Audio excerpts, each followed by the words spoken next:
This video today is going to demonstrate a blood film or blood smear preparation.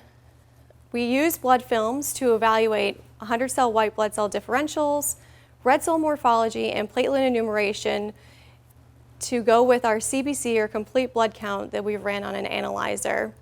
You'll need a few materials today to do a blood film or prepare a blood film. The first being your anticoagulated blood collected into a purple top tube with EDTA, or also green top tubes that have lithium heparin or sodium heparin will be sufficient as well.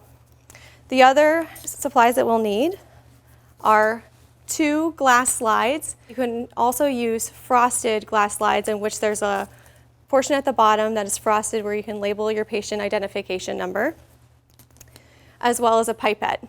So the first step of preparing a blood film is to adequately mix your red blood cell and white blood cells, or the blood that's in your EDTA tube, as the white blood cells will settle to the bottom of the tube, and on blood smear evaluation, if not thoroughly mixed, will make it seem as if you have a very low white blood cell count as well as platelet count. So I invert the tube back and forth a couple times. The next step is I'll draw a small amount of blood using my transfer pipette out of the EDTA tube, place a small drop of blood onto the glass slide. We'll place our pusher or spreader slide onto our actual blood film slide at a 45-degree angle.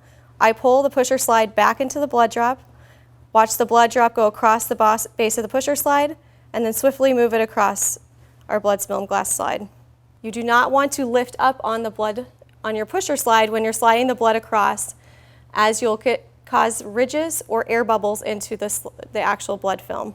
So not using too much or not using too little blood is incredibly important, and it's somewhat user dependent and based on practice.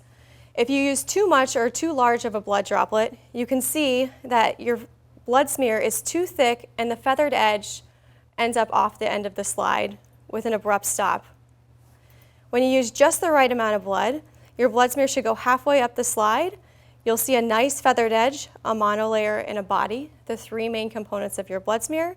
And when you use too little blood, you can see that your monolayer and your body are somewhat mixed and that it's too short of a sample to evaluate.